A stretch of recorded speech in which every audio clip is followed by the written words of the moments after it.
श्री शिवाय नमस्तुभ्यम फ्रेंड्स। तो आप सभी के संतान प्राप्ति वाली वीडियो पे बहुत ज़्यादा और मेरी काफ़ी सारी वीडियो में एक सेम क्वेश्चन है आप सभी का। तो आज मैं उसी के ऊपर आप लोगों के लिए वीडियो बना रही हूँ। तो फ्रेंड्स वो क्वेश्चन ये है कि जो अगर आप पंडित प्रदीप मिश्रा का आंकड़े की जड़ वाला उपाय करते हैं संतान प्राप्ति के लिए, तो बहुत सारी बहनों के कमेंट हैं कि हम जब ये उपाय करते हैं तो उसके बाद क्या हम नॉनवेज खा सकते हैं या नहीं खा सकते हैं। तो इसी के ऊपर मैं आज आप लोगों को बातें बताऊंगी, वीडियो बनाऊंगी। तो फ्रेंड्स प्लीज़ चैनल को लाइक सब्सक्राइब करिए, बेल आइकन दबाना बिल्कुल मत भूलिएगा। फ्रेंड्स प्लीज़ मेरे चैनल को सपोर्ट करिए। आप लोग वीडियो देखते हैं बट चैनल को सब्सक्राइब नहीं करते हैं। प्लीज़ फ्रेंड्स चैनल को सब्सक्राइब ज़रूर करिए। तो चलिए हम आगे वीडियो में बढ़ते हैं। तो फ्रेंड्स आपका ये क्वेश्चन है कि उपाय करने के बाद आपको नॉनवेज खाना चाहिए या नहीं खाना चाहिए। तो सबसे पहले तो आप देखिए कि आप भोलेनाथ का उपाय कर रहे हैं और उसके लिए आप मंदिर भी जाते हैं। तो देखिए ये आंकड़े की जड़ वाला उपाय करने के बाद ऐसा नहीं है कि आपने बस उपाय कर लिया एक दिन मंदिर जाकर और फिर आप कभी ना मंदिर गए, ना भोलेनाथ का नाम लिया, ना कुछ किया। तो देखिए उपाय करने बस से आपको संतान की प्राप्ति नहीं होगी, ये बात आप बिल्कुल ध्यान से समझ लीजिए। क्योंकि अगर आपको कुछ चाहिए तो आपको बिल्कुल भी एकदम मन लगाकर पूजा पाठ भक्ति भोलेनाथ की करनी होगी, एकदम उन पर क्या समर्पित हो जाना होगा, क्योंकि तभी आपकी मनोकामना पूरी होगी। ऐसा नहीं है कि बस आपने उपाय कर लिया और फिर ना बिल्कुल छोड़ दी पूजा पाठ, तो ऐसा नहीं है। तो और जब आप देखिए बीच बीच में आपको मंदिर जाना है, पूजा करनी है, नाम जपना है, तो आप भगवान का नाम जपेंगे या मंदिर जाएंगे तो फिर आप नॉन वेज वगैरह खाएंगे तो ये तो भोलेनाथ को बिल्कुल भी स्वीकार नहीं है कि आप किसी भी जानवर को मार के खाएं या फिर गलत करें। तो देखिए अब आप लोग कहोगे कि हमारी देवी देवताओं में भी बलि चढ़ती है।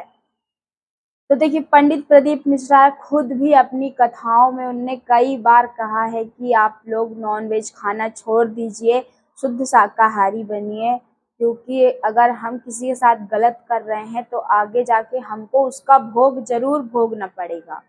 तो अगर हम किसी की जान लेकर अपना स्वार्थ के लिए उसको मार के खा रहे हैं तो ये बहुत बहुत ज़्यादा गलत बात है।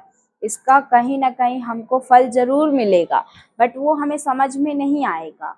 तो इसलिए और फिर आज मैं आपको बताती हूँ, जैसे हमारे यहाँ बहुत लोग बोलते हैं ना कि माता जी को भी बलि चढ़ती है, माता भी तो बलि लेती हैं हिंदुओं के धर्म में।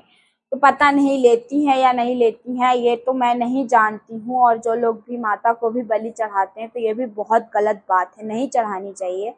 बट देखिए अब हम पूरी देश दुनिया को नहीं सुधार सकते हैं, क्योंकि लोग को जो जैसा करना है वो तो वैसा करेंगे, उनकी मानसिकता कोई चेंज नहीं कर सकता है।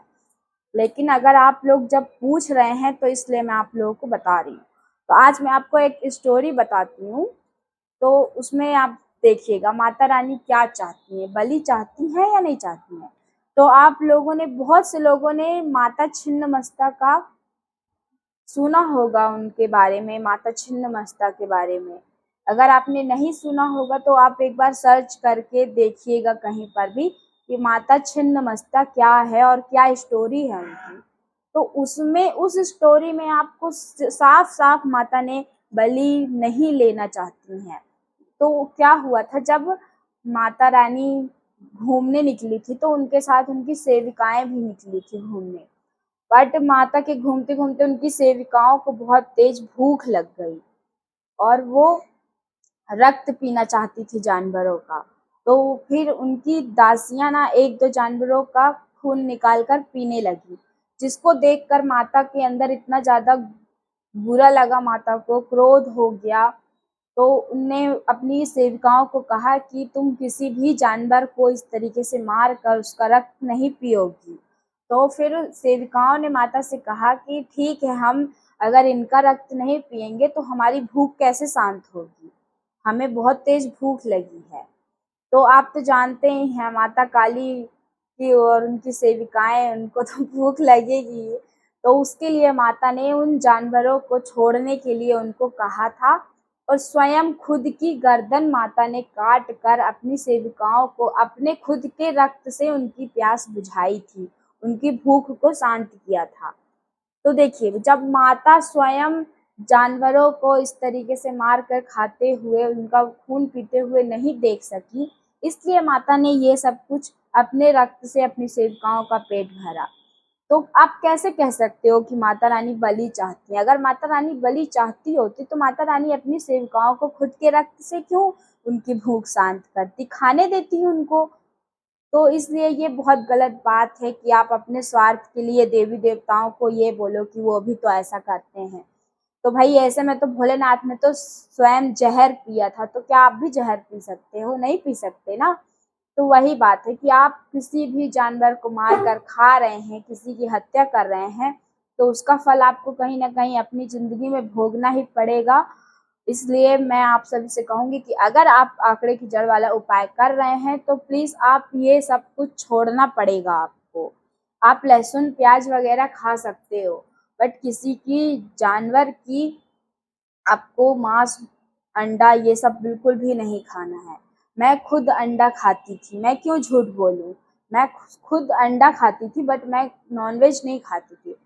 बट जब मेरे दिमाग में ऐसी कुछ बातें आई ना कि मैं किसी के अंडे को खा रही हूँ, उसमें से बच्चा निकलता, कुछ दिन बाद चूजा निकलता, और मैं खुद बच्चा चाहती हूँ और किसी दूसरे के बच्चे को खा रही हूँ, तो कैसे भगवान मेरे साथ भला करेंगे, हम कैसे मुझे बच्चा देंगे। तो ये सब दिमाग में मेरे आने के बाद मैं, पता है आपको, मैंने 4 साल हो गए अंडा छोड़े हुए।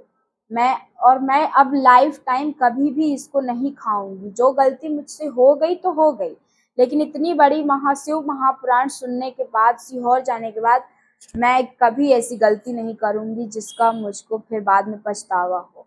तो आप लोगों को आई होप समझ में आ गया होगा कि आपको नॉनवेज खाना है या नहीं खाना है। तो आप ये वीडियो देखकर जान गई होंगी मेरी बहनें कि आपको नॉनवेज खाना है या नहीं खाना है। तो मेरी तो यही प्रार्थना है आप लोगों से कि आप हमेशा के लिए शाकाहारी हो जाइए, नॉनवेज अंडा वगैरह छोड़ दीजिए और बहुत दिल से, श्रद्धा से, भक्ति से भोलेनाथ का ये उपाय करिए, तो भोलेनाथ ज़रूर आपकी गोद भरेंगे। श्री शिवाय नमस्तुभ्यम। अगर आप लोगों को मेरी कोई बात गलत लगी हो तो प्लीज़ कमेंट में मुझे बता दीजिएगा। और श्री शिवाय नमस्तुभ्यम।